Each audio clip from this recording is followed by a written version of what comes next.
Hello friends, super magic રસોઈમાં મિત્રો હું આપનું સ્વાગત કરું છું। આજે હું શક્કરિયા બાફવાની નવી જ રીત સાથે હું તમને બતાવીશ મિત્રો કે શક્કરિયા કેવી રીતે બાફવા। તો તમને મારો વિડીયો ગમે તો લાઈક કરજો, શેર કરજો અને સબસ્ક્રાઇબ કરવાનું તો ભૂલતા જ નહીં। અત્યારે 1 કિલો શક્કરિયા લીધા છે। આ શક્કરિયા હું તમને આપણે એકદમ દેશી જૂની રીતથી તમને બતાવીશ કઈ રીતે બાફવા ઈ। અને આ દેશી રીત આપણા માટે તો જો કે નવી જ રીત છે મિત્રો। આ શક્કરિયા આપણે કુકર વગર, પાણી વગર, આ માટીના વાસણમાં જ આ રીતે માટીનું વાસણ આવે છે એમાં આપણે બાફવાના છે। તો હવે આપણે ચાલુ કરીએ। પહેલા આપણે આ શક્કરિયાને આવી રીતે પાણીમાં 1 કલાક સુધી પલાળી દેવાના છે ડૂબડૂબા। એટલે શું થશે કે એમાં જે કચરો, માટી હોય ને એ બધું આપણે પાણીમાં રહેશે ને એટલે એકદમ સાફ થઈ જશે અને આપણે શક્કરિયા પણ મોઇસ્ચર થઈ જશે। આવી રીતે 1 કલાક સુધી આપણે આને પાણીમાં રાખવાના છે। તો આ રીતે કલાક પલાળ્યા પછી એને આપણે આ રીતે પાણીમાં એને ધોઈ લેવાના છે હાથેથી, એટલે જ બધો કચરો, માટી દૂર થઈ જાય। તો આ રીતે જો આપણે ઘસીને પાણીમાં પલાળ્યા તો એમાં જ મેં ધોઈ નાખ્યા છે। તમે જોઈ શકો છો કે આપણે માટી, કચરો બધો પાણીમાં આવી ગયો છે। તો આને આપણે આવી રીતે ગેસ ઓન કરીને માટીનું વાસણમાં જ આપણે શક્કરિયા બાફવાના છે। નથી આમાં કોઈ સિલ્વર ફોઇલની જરૂર કે નથી મીઠું કે કાંઈ રેતીની જરૂર કે નથી તેલ કે પાણીની જરૂર મિત્રો। અત્યારે ગેસની ફ્લેમ સાવ સ્લો રાખીને આપણે આ શક્કરિયા આ રીતે ગોઠવી દેશું। અત્યારે આ વાસણ પણ માટીનું મિત્રો આપણે જ્યારે ઉપયોગ કરીને પહેલા એકવાર પાણીથી ધોઈ લેવાનું અને પછી જ એનો ઉપયોગ કરવાનો। એને હિસાબે શું થશે કે જે અંદર માટીમાં મોઇસ્ચર હશે અને આ શક્કરિયા આપણે ધોયા છે એમાં પણ મોઇસ્ચર હશે, એટલે એના હિસાબે આપણા શક્કરિયા બફાઈ જશે। આ કિલો શક્કરિયા આ રીતે હું માટીના વાસણમાં ગેસની ફ્લેમ એકદમ સ્લો રાખીને અત્યારે હું ગોઠવી દઉં છું। જો તમારે ન સમાય તો તમે ઉપરા ઉપર પણ આ રીતે ગોઠવી શકો છો।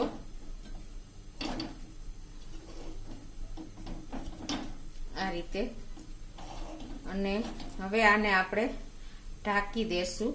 અત્યારે આપણે માટીનું વાસણ પણ ધોઈને રાખ્યું છે, લૂછું નથી, સેજ ભીનું હતું એટલે એનો ધુમાડો નીકળશે અને પ્લસ આ શક્કરિયા પણ ધોયેલા છે એટલે એમાં પણ પાણી ચડી ગયું હોય એટલે એનું મોઇસ્ચરના હિસાબે અત્યારે તમારે આ રીતે ધોવાળા નીકળશે।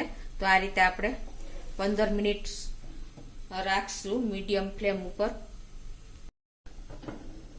તો મિત્રો જો આ રીતે આ ધોવાળો નીકળે આપણે, કેમ કે મોઇસ્ચરના હિસાબે જ આ ધોવાળો થાય છે તો આમાં ડરવાની જરૂર નથી।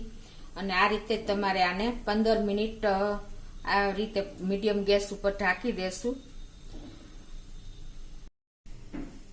તો મિત્રો જો આપણે મીડિયમ ફ્લેમ ઉપર 15 મિનિટ થઈ, તમે જોઈ શકો છો કે આ અત્યારે ધુવાળા નીકળે છે। આપણે તમને કીધું એમ ડરવાની જરૂર નથી। અને શક્કરિયામાં પણ તમે જોઈ શકો છો આપણા શક્કરિયા સ્ટીમ થઈ ગઈ છે, વરાળ થઈ ગઈ છે એટલે અત્યારે ભીના જેવા લાગે છે તમે આવી રીતે।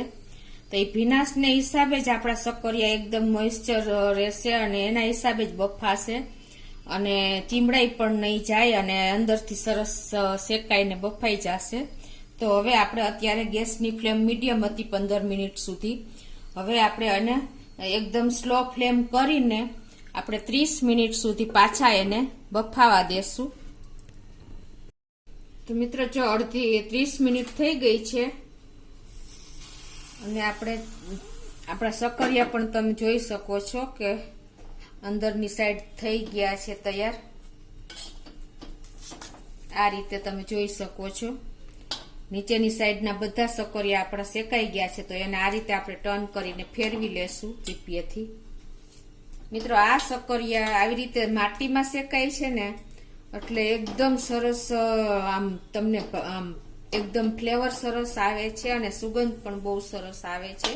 તો આ રીતે આપણે બધા શક્કરિયા ફેરવી લેશું વાસણમાં એટલે બીજી સાઈડ પણ શેકાઈ જાય।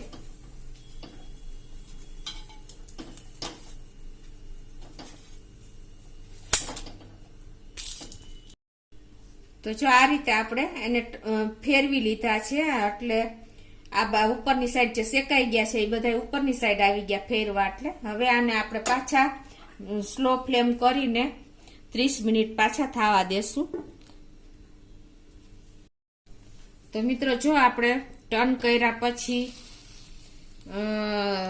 30 મિનિટ સ્લો ફ્લેમ ઉપર રાખ્યા હતા. તમે જોઈ શકો છો કે અત્યારે આપણા સક્કરિયા એકદમ શેકાઈને બફાઈ ગયા છે. તમને ચેક કરીને પણ બતાવી દઉં. આ રીતે જો આપણું આખું ચપ્પુ અંદર વહી જાય છે. આ રીતે તમારે એકદમ માટીમાં સક્કરિયા આપણા બફાશે ને એટલે મિત્રો એની સ્મેલ, એની ફ્લેવર એકદમ આખા ઘરમાં પ્રસરી જાય છે. માટીની ફ્લેવર, સ્મેલ આખી, અને એકદમ સરસ અત્યારે સ્મેલ આવી રહી છે મિત્રો. તો હવે હું ગેસ બંધ કરી દઉં છું. બધા સક્કરિયા આપણા બફાઈ ગયા છે સરસ. તમે જોઈ શકો છો નીચેના તો વધારે સરસ થઈ ગયા હોય, ઉપરનું આટલું સરસ થઈ ગયું છે. તો આ બધા સક્કરિયા હું તમને બતાવી પણ દઉં મિત્રો, તમે જોઈ શકો છો. તો આપણે ટોટલી 1 કલાક થઈ સક્કરિયા આપણા માટીના વાસણમાં બફાતા મિત્રો. તો હવે આને આપણે ગેસ બંધ કરીને આમને 20 મિનિટ આપણે ઢાંકણ ઢાંકીને રાખી દેશું. પછી આપણે એને ખોલીને હું તમને લાઈવ બતાવીશ. તો મિત્રો ગેસ બંધ કર્યા પછી આપણે જો ઢાંકણ ઢાંકીને રાખ્યા હતા, હવે આપણા સક્કરિયા પણ ઠંડા થઈ ગયા છે. કેમ કે આ માટીના વાસણ ગરમ હોય એટલે એમાં સરસ આપણા સક્કરિયા સ્મેલ આવી રહી છે મિત્રો. તો હવે એને આપણે આવી રીતે બહાર લઈ લેશું વાસણમાં. તમે જોઈ શકો છો કે આપણા સક્કરિયા એકદમ સરસ ઘરે આપણે તૈયાર માટીના વાસણમાં શેકા ને બાફા તો બહુ મસ્ત થઈ ગયા છે. હવે એને હું તમને કટ કરીને પણ બતાવી દઉં કે આપણા સક્કરિયા કેવા તૈયાર થયા છે મિત્રો. તમે જોઈ શકો છો ઈઝીલી આપણે સક્કરિયું કપાઈ પણ જાય છે. તમે જોઈ લ્યો. અને છાલ પણ એટલા સરસ આપણા સક્કરિયા બફાઈ ગયા છે ને શેકાઈને, તો છાલ પણ જો ઈઝીલી ઉતરી જાય છે. તમે જોઈ શકો છો મિત્રો આ રીતે. બીજું પણ તમને બતાવી દઉં. બધા સક્કરિયા આપણા એટલા મોટા છે તો પણ સરસ બફાઈ ગયા છે મિત્રો.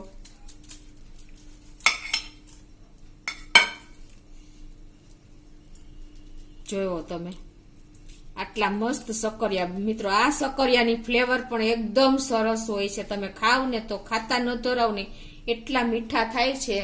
અને મિત્રો આ ગામડામાં પેલા આપણે તમને ખ્યાલ જ હશે કે આપણે હાંડીમાં સક્કરિયા ભરીને જે ભઠ્ઠામાં શેકતા હતા ને, એ જ મેથડ આપણે મેં તમને આજે બતાવી છે મિત્રો ઘરે ગેસ ઉપર. તો તમે ચોક્કસ શિવરાત્રી ઉપર આ રીતે ટ્રાય કરજો. અને તમને મારો વિડીયો ગમે તો લાઈક કરજો, શેર કરજો અને સબસ્ક્રાઈબ કરવાનું તો ભૂલતા જ નહીં.